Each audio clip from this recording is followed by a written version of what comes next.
Patrícia Alonso falando, sou advogada familiarista e estamos saindo para fazer uma diligência, mas eu acho importante a gente expor um pouco o que está acontecendo no Congresso Nacional em relação à revogação da Lei 12.318 de 2010, que foi uma lei aprovada pelo PT em 2010 e que agora, né, depois de 13 anos,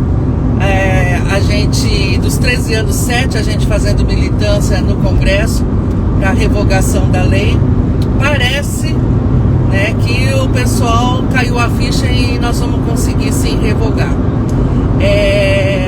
Quero dar um beijo na minha filha. Acordou, hein, bebê? Um beijo da mamãe aí pra você. Bom dia pra você. Vamos lá. Fomos para Brasília porque entendemos que é um momento muito sério que o Brasil está passando. Essa lei foi colocada em 2010 paralelo à CPI da pedofilia, que estava sendo feita pelo senador Magno Malta. Em 2008, o senador abre uma CPI para poder então, né, averiguar o que estava acontecendo com as crianças no Brasil. E ao final, então, ele termina o seu trabalho com uma decisão de prisão àqueles que portavam e aqueles que armazenavam, né, fotos e imagens de criança. Só que enquanto ele estava trabalhando para isso, na via contrária, exatamente os guardiões, o pai, a mãe, o avó, o tio, estavam propondo uma PL aonde qualquer situação que a criança não queira estar com o seu guardião, e geralmente é guardião que não tem a guarda, então na vara da família esses guardiões exigem que a criança tenha convivência sob a alegação de que elas não querem ter a convivência por alienação parental. Só que nós sabemos que a criança que é abusada, realmente ela não quer ter convivência com o seu agressor. E isso não é alienação parental. Minha querida capelã de Santa Catarina, presidente de lá da Confecap, Marta, um beijo para você, um bom dia para você. E aí nós chegamos então a verificar que quando você pega um processo que você tem que defender a criança do abuso, na medida em que o agressor fala que é alienação parental, o processo desvia da rota do abuso para alienação parental. E aí realmente a criança tem convivência com esse agressor por causa dessa lei dentro das varas de família. Bem, houve muitos desmembramentos, né, nessa militância. Uma parte do grupo de mães foi para a área dos conservadores, como nós, para trabalharmos e mostrarmos de onde vem essa lei. E essa lei veio de um pedófilo nos Estados Unidos chamado Richard Gardner, que consta o nome desse pedófilo na justificativa da lei. E lá descobrimos, nesses estudos e com mães do exterior e assim por diante, que era uma prática muito usada na psicologia no exterior.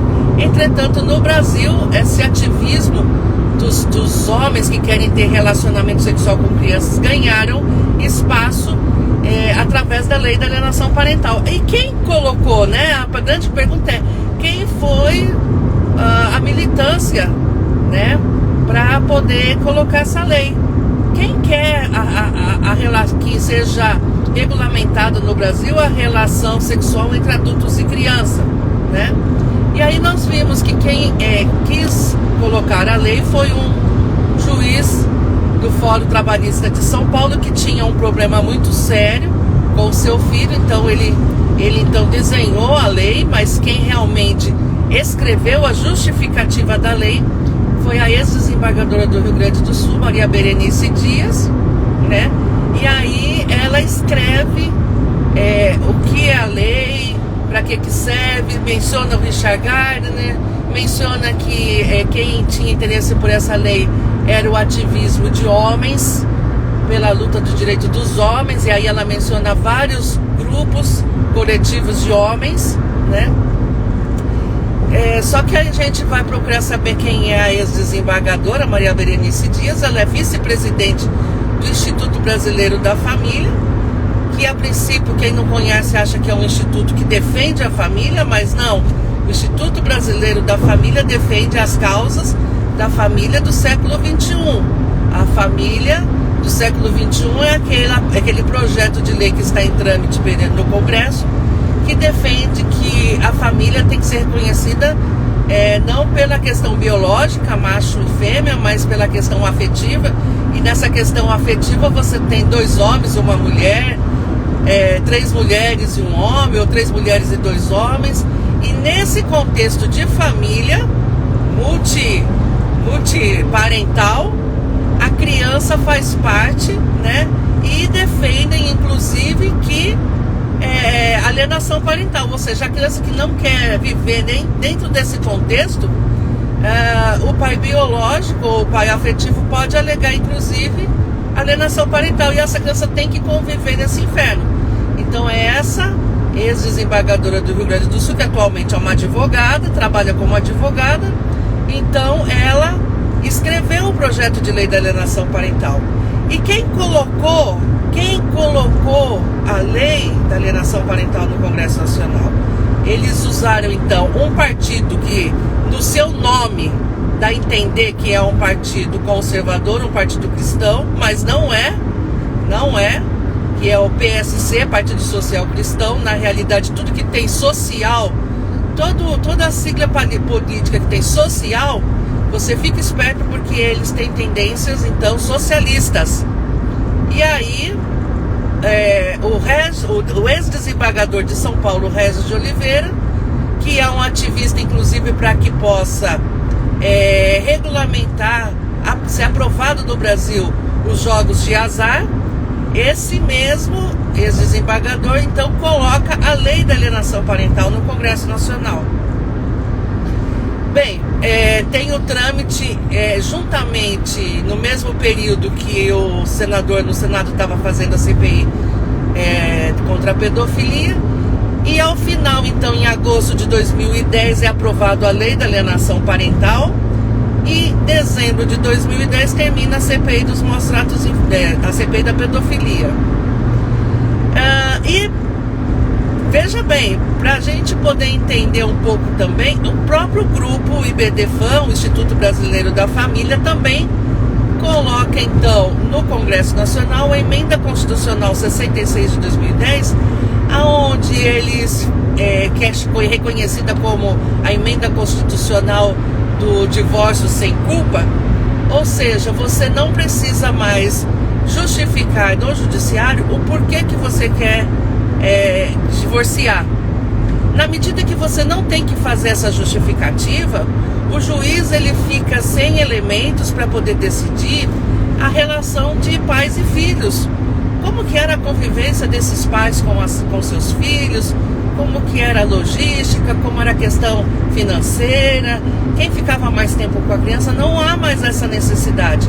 E com isso, os juízes, sem essas informações, qualquer resistência da criança ou da ex-mulher em relação ao ex-marido é sempre olhada como alienação parental.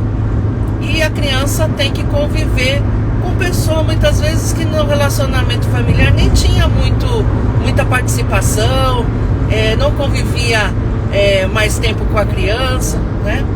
E aí a vida dessa criança se torna um verdadeiro inferno, né? Mas o ativismo dos direitos dos homens continuou, e em 2014, inclusive, eles conseguiram no Congresso Nacional a guarda compartilhada obrigatória através do ex-deputado federal Arnaldo Farias de Sá, aqui de São Paulo, né? E também conseguiram fazer uma militância através do deputado com a ministra do Supremo Tribunal de Justiça, a ministra Nancy Andrighi. Então hoje qualquer processo que caia no STJ sobre disputa de guarda, alienação parental, eles sempre se reportam à ministra Nancy Andrighi e ela sempre diz, né, orienta os ministros a julgarem como alienação parental, e é por isso que as crianças hoje continuam assim, entregues aos abusadores, né? Eu quero dar um beijo à minha querida Edneuza, a mãe do meu futuro genro, Danilo, o doutor Danilo. É uma honra muito grande ter o Danilo na nossa família e indiretamente a minha querida Edneuza também. Um beijo no coração, Edneuza. Bom dia de trabalho para você. Bem, e aí agora então a gente nessa pegada, então entendendo que as crianças no Brasil estão completamente ameaçadas, né, e sendo abusadas, e aumentou o número de crianças sendo abusadas e aumentou o número de crianças sendo mortas dentro do contexto doméstico. Então começa um movimento de mães no Brasil todo, né, denunciando na ONU sobre o que está acontecendo no Brasil, e também as mães dos Estados Unidos, as mães de Israel, as mães da Espanha, as mães da França, as mães da Austrália, todas denunciando que em seus países a vara da família, que não tem competência para poder julgar esses tipos de processo, porque não é uma vara especializada, estava colocando as crianças do mundo todo em risco por causa do mau exemplo do Brasil.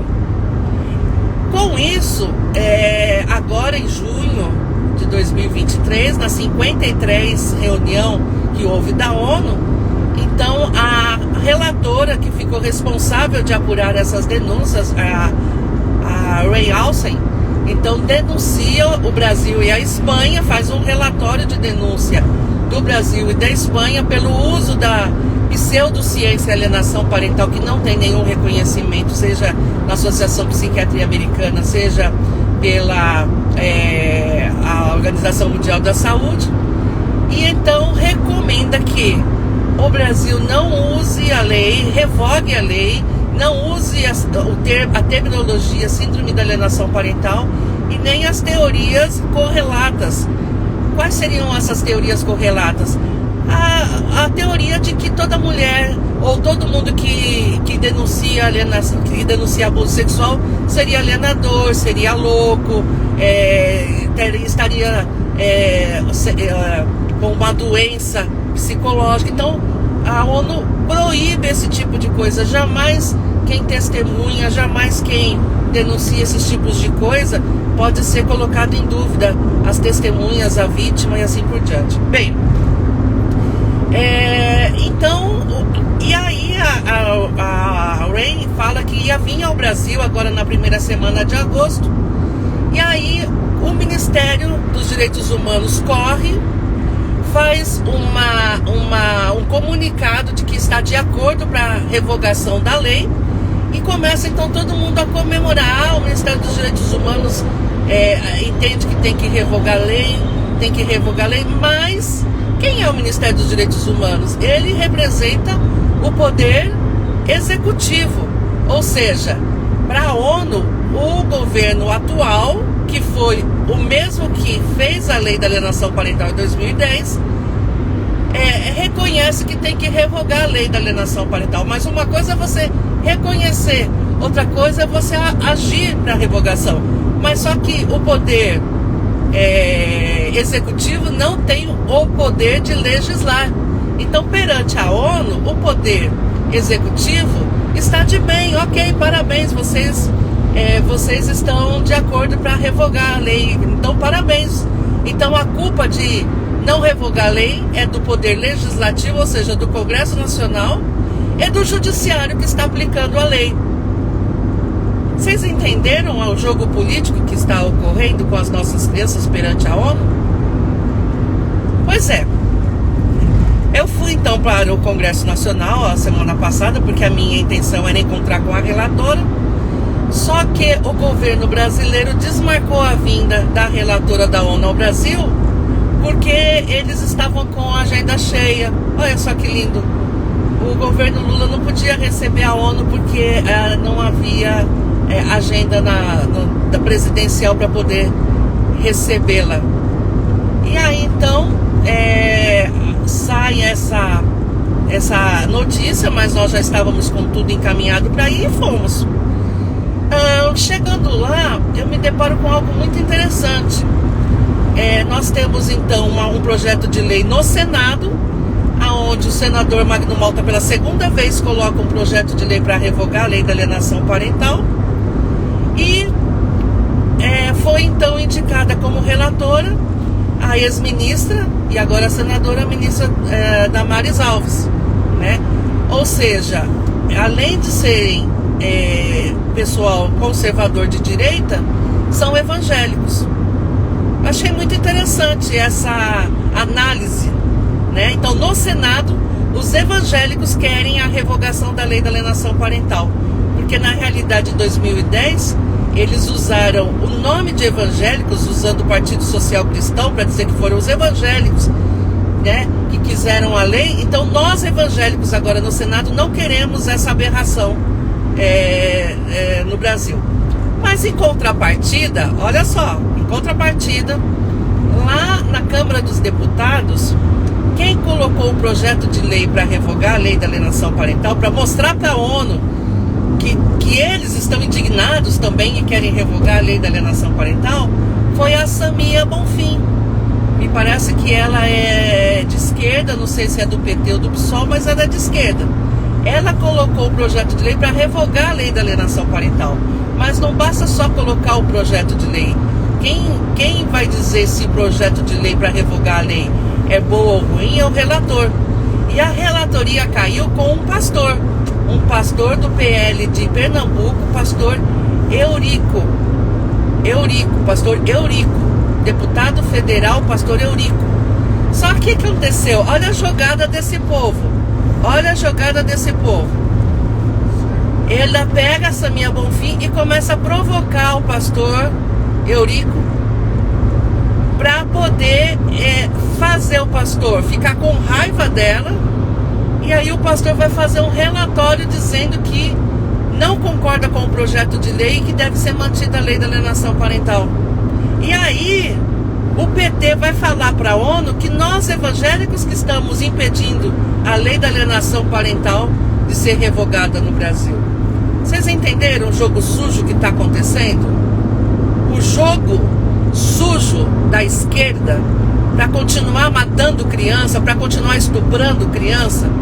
Eles colocam um projeto de lei só para fazer aquela firula para mostrar para a ONU que eles estão pedindo a revogação. Só que o projeto de lei cai com um evangélico e aí eles começam a meter o pau nessa pessoa, para essa pessoa ficar com raiva deles, levar para o lado pessoal, fazer um relatório atravessado e dizer que está tudo bem, vamos continuar com a lei porque o projeto de lei é de esquerda. Então, gente, eu peço para vocês, entrem nas redes sociais do deputado pastor Eurico, tá? PL de Pernambuco, e fala para ele: pastor, não leve pro lado pessoal as ofensas que o PT e o PSOL estão fazendo ao senhor, a esquerda estão fazendo ao senhor. Ajude as crianças do Brasil, ajude a revogar a lei da alienação parental. Nós sabemos quem é que está fazendo esses crimes contra as crianças. Pode aprovar essa PL para a esquerda de revogar essa lei, porque a esquerda brasileira deveria estar na prisão por causa de aprovar uma lei dessa. Tá bom? Eu peço a vocês, entrem nas redes sociais do pastor Eurico e peça para ele, sim, concordar pela revogação da lei. Porque a Bíblia fala que criança é prioridade na agenda de Deus. E enquanto a gente não revogar essa porcaria, essa maldição no Brasil, o Brasil não vai ter paz política. Então essa paz vai vir da mão de um pastor, deputado federal, pastor Eurico. Tá bom? Deixa eu ver aqui, pedir uma solicitação, deixa eu ver aqui, vamos ver se dá certo.